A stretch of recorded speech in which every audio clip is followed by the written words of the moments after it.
นิพพานังเยนะกรังรัมมังเยนะกลาสยังปณิโตตังโนมะกังมุริสิตุงธัมมังธัมมมุตตมังประจังอาราธนังกะโลมานะโมตัสสะภะคะวะโตอะระหะโตสัมมาสัมพุทธัสสะพุทโธเสโตติโลกัสสะเมงสัมปัสสะตานังอิตังกะโรสังสาระปันทะนังสิโนอะหังวันตาสัมปัตตาพุทโธอันว่าพระพุทธเจ้าเสด็จตนพระเสติโรกาสเมกว่าโรคทั้งสามกะรนเตก็กาตามหิตังเป็นประโยชน์จะนาสัพพะสัตตานังแก่สันตโรคทั้งมวลสังสารปันทะนังสิโน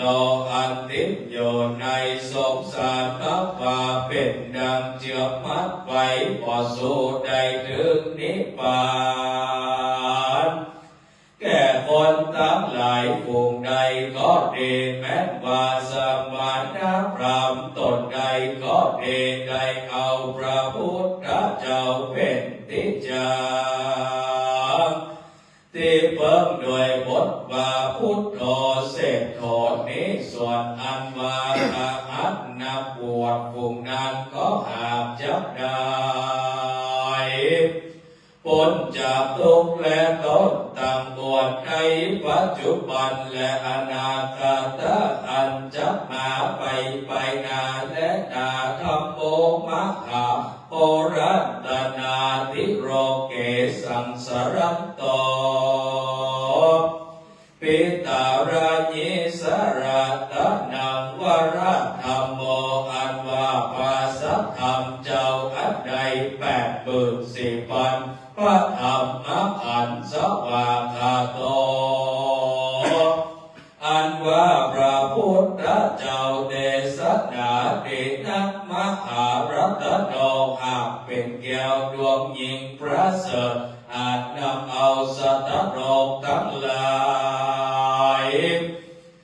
พ้นจากฝั่งมหาสมุทรสาครกับนาคือว่านิพพานเจ้าอันบ่รู้ตายนั้นแหละโยปุกะโลอันว่าปุกะลาผู้ใดคือว่าข้าหัดและนักบวชมีเท่าปรัญญาอาบาทเป็นประธานแม้ว่าเศรษฐีพ่อค้าก็ดีมีใจศรัทธาเอาพระสัทธรรมเจ้าเป็นที่จังตีเบิงบทตนว่ามหาโพรัตโนทิโรเกสังสารันโตวิวารัญญังสัพพสัตนาวาอภมัตตังปนามามิธัมมังอะหังอัตวะคาวันตามิเสราสาสัมปันดาดังนี้ไปใจก็จะพ้นกังวลอนตรายตั้งแต่ปัจจุบันอันนี้และอนาคตอันจะมาไปนาตลาบต่อตามหานิพพานบ่ยาจะแหล่งนาสังโฆวิสุทโธวัลนาคินายโยกันตินทริโยสัพพมาราภอินโนกุเนหิเนกุเนหิเนเกหิสมิทิปัตโตอนาสโวตัมปนามามิสังฆังสังโฆอันว่าพระสังฆเจ้าตนบริสุทธิ์โดยศีลสมาธิอันเป็นสาวกแห่งพระพุทธเจ้าอันมีเอ อินทรีย์หากรำงับโดยดีแล้วหันปาราต่อหนาอันเป็นบุญเป็นกุศลเพื่อสำเร็จฤทธิ์โดยอายุมันยืนยาวประกอบไปโดยเขาขอเงินคำจันมาข้าคนพ้นถีไปฟ้าเหลือกว่าเต้าพระญาเสนาอามาตในจุมปูนิทราบต่อเต้าถึงนิพพานและดังนั้นอาหารอันว่าอานะมามิก็ไวว่าสัมคังอย่างพระสัมกเจ้าเป็นที่จังที่เบิ่งสงสัยบ่ใดศีลสาโดยหัวแห่งพาโยชนะพุทธันจะธรรมัจจะสังกัจจะสัมระนังคะโตอาหังนั้นว่าอาก็ถือเอาอย่างพระพุทธเจ้าเป็นสัทธรรมเจ้าพระสังฆเจ้าเป็นที่เบิ่งแก่อาทิสรณายังแก้วทั้งสามผูกเดจุ่มผู้ขาทั้งหลายปล่อยพ้นจากทุกข์ตนและภัยยากกังวลอนตรายต่างๆแต่เธอส่วนทุกข์ไร้เก็บใจกังวลพอจุกอย่าได้มีแก่อุปาสิกาทั้งหลายตั้งแต่ปัจจุบันณภาวันจากนี้อันนี้ตราบต่อเต่ารอดเนรปานแด่เธออิตาโลกังอันว่าโลกอันนี้มุจินสาเมตจุดปล่อยพ้นยังสัพทุกข์ทั้งมวลแด่เธอพระรำไปนาแต่นั้นจุงไปคือพ้นจากกับเวรด้วยดีจุงมีญาติพงษาเป็นดาพี่น้องอันมากนับจุงประกอบมีแก้วสักไอกับมีเงาเรือนอันกว้างขวางประกอบไปโดยเข้าของเกือบอาดังไปแด่เธอตัสสมาเหตุดังอันอาหังอันวัคาวันตามิก็ไวยังพระพุทธเจ้าพระธรรมเจ้าพระสังฆเจ้าในทิกาการะทุกเมื่อยะถาอันนั้นมีสัตย์ใดอาหังอันวัคาก็ขอเอาอย่างบุญพระพุทธเจ้าบุญพระธรรมเจ้าบุญพระสังฆเจ้าทั้งหลายเป็นที่จังที่เปิงตั้งแต่ภาวะจากอันนี้ตราบต่อเต่ามหาเนรปานตัโตทราบต่อเต่าจึงเอาในชีวิตจิตใจโดยอาคาได้รับเปิดเกิดใจถึงยังพระเจ้าพระธรรมเจ้าพระสังฆเจ้าทั้งหลายองค์นั้นแม้นดังเรือจักข้าประกอบไปด้วยชีวิตและกำลังอันมากดังเถิดยะถาอันนั้นมีสัตย์ใดส่วนอันว่าสัตว์โรคทั้งหลายคือว่ายิ่งใจทั้งปวงอันใดเที่ยวไปมาในวัฏสงสารอยู่แจ้งใจจุ่มมีชีวิตใจยืนยาวทุกภาวะจาอย่าได้ขาดอย่าได้ประมาทในธรร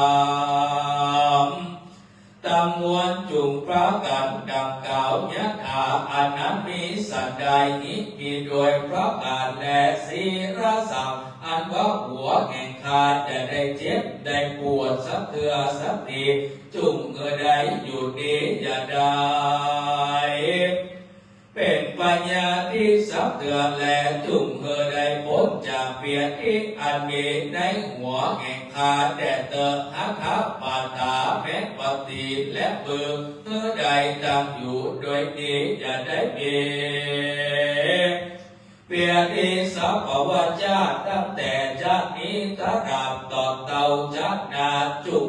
ตะลักทุนยังทำ84,000พระธรรมขันธ์อันพระพุทธเจ้าหากได้เทศนาเยนะราอันว่าคนทั้งหลายผูกใดได้ฟังธรรมคำสั่งสอนของพ ระตถาคตอันจิวโรกาวุธิสูตรอีกด้วยดวงพระเสริฐนี้ก็หากจักสมฤทธิ์โดยเข้าของเงินคำแก้วแหวนแสนสิ่งจักมาขาคนอันมากหน่ายกลับจักแลเตจักนาอันว่าคนทั้งหลายก็จะประกอบไปโดยอริยธนาทรัพย์เจ็ดประการคือว่าสัทธาทัตนังสีรักทัตนังอิริทัตนังโอตตปะทัตนังสุตตะทัตนังจาคะทัตนังปัญญาทัตนังเอตังทัตนังอันว่าเขาของฝูงนี้และมีแก่ผู้กันละผู้ใดก็หากจะได้จำเริญแก่ผู้นั้นในโยนภูกะโลอันว่าภูกะละผู้ใดคือว่าหญิงใจก็ดีอาลิโตติก็บอกเป็นคนทุกข์ไร้เข็นใจสัพพวัจจันอันว่าภูกะละผู้นั้นก็จะประกอบไปโดยเข้าของอันมากดังจะแลโยภูกะโลอันว่าภูกะละผู้ใดได้ฟังธรรมโรงการบุญที่สุดนี้ก็อ่อนว่าจะมีอายุสันอันบินสัพพวัจจันอันว่าคนทั้งหลายพวกนั้นกันว่าเกิดมาในปโลโลกไปนาก็จะตั้งอยู่ในสุขสวัสดีทุกเมื่อประกาศนึกใส่ตั้งแต่นี้ไปนานั้นเราก็จะได้เอาตนตัวเขาไปสู่นิพพานอันเป็นที่สุขยิ่งกว่าสุขทั้งมวลโยภูกะโลอันว่าภูกะละยิ่งใจข้าหานักบวชก็ดีมีใจศรัทธาแต่เกียรติธรรมดวงนี้โดยอันเชื้อใสแต่แลดังอันว่าคนทั้งหลายผู้นั้นแม้ได้ไปเกิดในจันทร์ฟ้าฝ่ายบนก็ยิ่งกว่าเป็นเทวบุตรและเทวดาทั้งหลายมากกว่าจะประกอบไปโดยสติสัมปติยิ่งกว่าเทวบุตรและเทวดาพระญาอินทร์พระญาพรหมก็มีแลกันว่าตายจากเทวโลกลงมาเกิดในเมืองโคตก็จะประกอบไปด้วยสุขตุเมื่อหิมีด้วยแต่แลก็จะได้ถึงสุขอันยิ่งอันประกอบกว่าเท้าปัญญาทั้งหลายอันมากนักในจุปุณิปยาจะและนาโยนาโรอันว่าภูกะละคนใดได้ถือเอายังทำโลกาวุฒิดวงนี้เป็นที่จังที่เบิ่งโดยดังบทตนว่าพุทโธเสโตติโลกาสบิงดังนี้ไปทุกคำเจ้าอันเป็นกรรมฐานดังอันว่าคนทั้งหลายผู้นั้นอธิลิโตตาเสก็จะได้เป็นสักทีและก็ทว่าจะได้เป็นเจ้าแก่ตันทุภาวัจจะวัฏก็มีแต่จะเป็นอะไรหรือจะหรือประกอบไปโดยสัพพันนรังสีหกประการจักคือทันจงจืดยินดีแก่เรานั้นจะขออาราธนาพระพุทธเจ้าได้เทศนาสำแดงยังทำเทศนาหรือแจงแก่ผู้ขาทั้งหลายดังกล่าวมานี้สัทธาอันว่าสัพพัญโยพระพุทธเจ้าอาหะก็กล่าวยังกถาญาติตังสุขังโลเกปัญจขังเปปวิสติสเปเตนะกุสเลนะมายังสวังหเสดังนี้ภิกขเวดุลาภิกขุทั้งหลายยะติตังมักวายังอิตังภูกะโลอันว่าภูกะละผู้ใดมักให้ถึงสุขในโลกนี้และไปนาจึงขอโดยคำว่าปัญจขังก็ ก็จะปกลงยังตนและใจแห่งอาเพื่อเข้าสู่นิพพานอันพ้นจากสงสารทั้งหมดกล่าวคือไปญะในอบายทั้งสี่ไปญะอันมีในโลกนี้ก่อนดีคือว่าปัญญาแก่ตนทั้งหลายมีเท่าปัญญาเสนาอามาตย์เป็นตนคือว่ามาคุกถิงเขาของเงินคำจะมาคาคนก่อนดีก็อาจเป็นโจรพวกหนึ่งก็ถือว่าเป็นโจรแต่วิกาปีเพียกก็ได้มาจับได้เอาชีวิตจำพวกหนึ่งคือว่าโจรแต่ไฟไหม้ขอเรือชิบหายนั่นแหละจำพวกหนึ่งโจรแต่ลับโจรแต่ลับเอาต่ออันไปถูกต้องนั่นแหละจำพวกหนึ่งโจรแต่เสียงดาบอันปักปีเมื่อตนนั้นบอกลำบากจำพวกหนึ่งนั้นนาเป็นโจรแต่นักการตะเริบไปบนอันมาคงเหงจะตานั้นจะจำพวกหนึ่งโจรแต่เจ้าชนะบนอันจะมาข้าตายนั้นแหละจำพวกหนึ่งสายจนแต่กำไขเอามาคัดทำแต่ทำบ่ใจทำคำสั่งสอนพระพุทธเจ้ามักว่าคัดทำกองอันผิดและมาสอนตกอเวจีนรกจำพวกหนึ่งสาย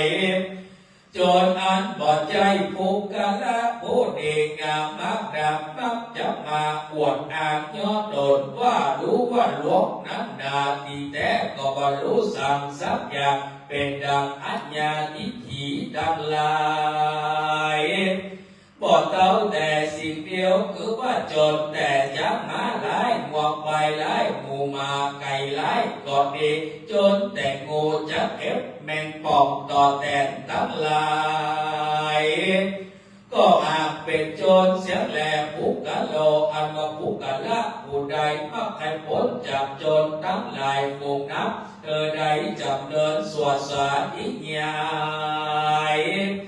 โดยบทคาถาดังนี้สัทธรัตนาสัมปันโนสมิตินามเตชนาดังนี้ไปใจดังจากบุญแห่งขันธ์ทั้งหลาย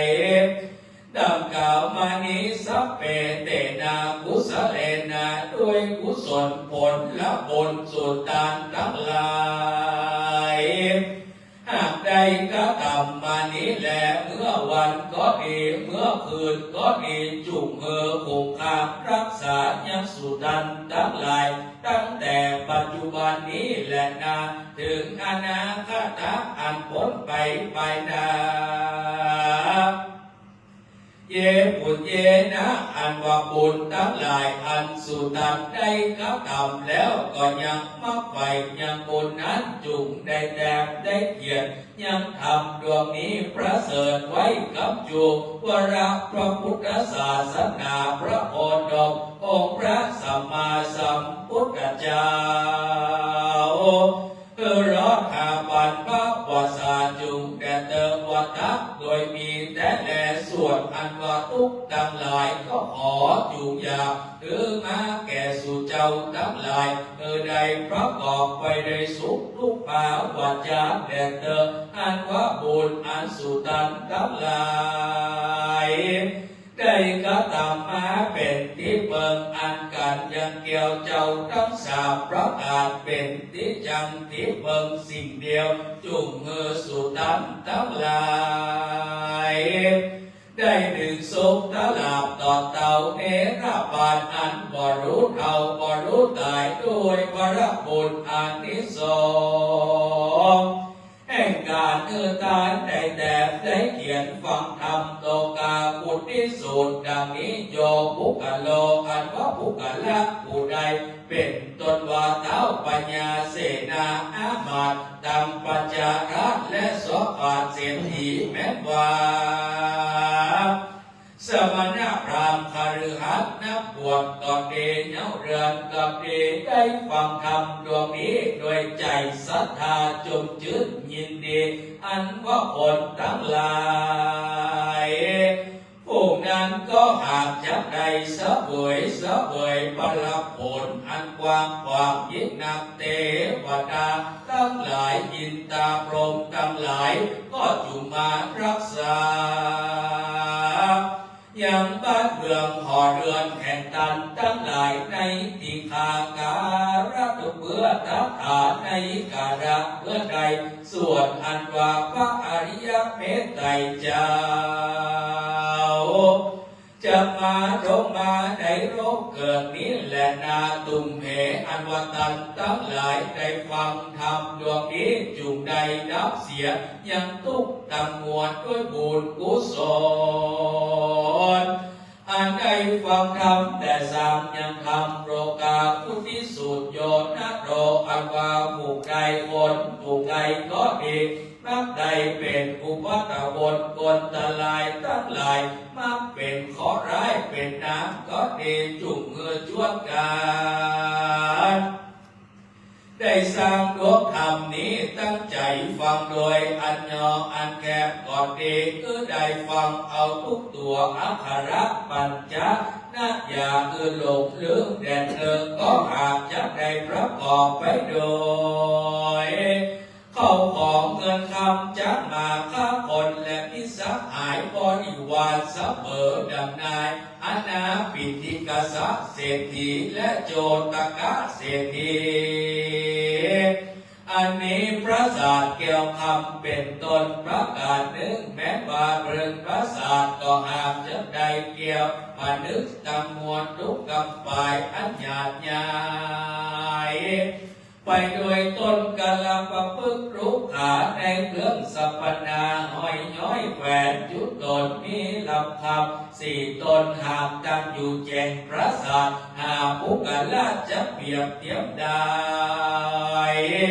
ตุเมสุตันทั้งหลายจุงตั้งใจฟังธรรมโลกาพุทธิสูตรดังนี้ธรรมโออันว่าโลกาพุทธิสูตรธรรมดวงนี้อันพระพุทธเจ้า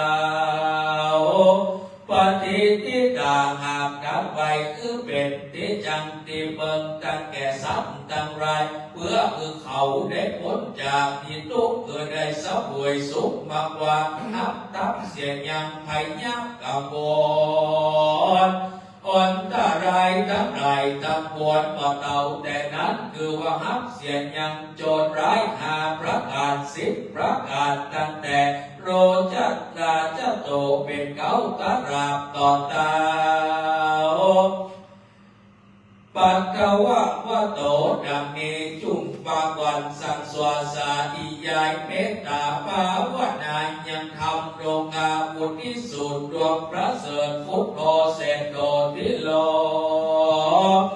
กาสบิงสัมปัสสตาหิตังกะโรสังสารพันกะนังสิโตอาหังวันตาอิสัพพตาดังนี้ไปใจเทศนา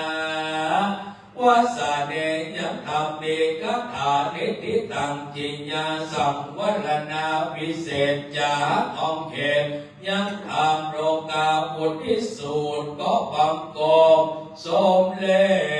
สเดสาธุนะครับก็ทำปฏิสนาของเราที่ก็ได้จบลงแล้วนะครับวันนี้ก็ขอเชิญเจ้าภาพประเคนกับเต้นะครับโลกาพุทธิสุข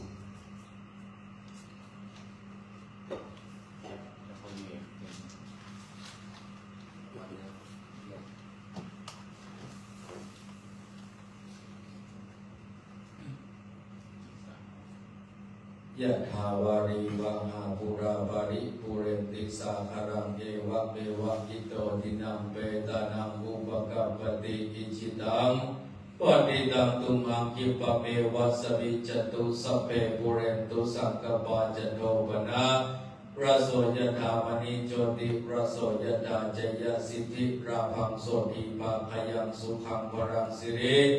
อายุจะวันโนจะโอคังโพธิเจญสวาสตาวาสาจะอายุจะชีวสิทธิภวันตุเตสปีติโย วิวัชชันตุสัพพะโรโควินาศตุมาเตภวะวันตรายโยสุขีติขายุโกภวะอภิวาทานสีริสานิจังพุทธาปัจจายโนจตตารโอธรรมาวันติอายุวันโนสุขังภะลัง สาธุครับผมแม่พี่น้องจะศรัทธาถึงหมู่ถึงมวลนะครับก็ได้ฟังพระธรรมเทศนาจบถึงหมู่ถึงกับพี่น้องครับขณะนี้เวลาก็จะถึงตี 3เพื่อนในประมาณ3 นาทีนะครับก็เพิ่งกันจะตี 3แล้วเนาะ ห้องมันขอมาป้าพื้นที่ กี่โมงน่ะ จะตี 3 ไม่ได้ไม่ดีว่า เวลาตี 4 เกินอ่ะ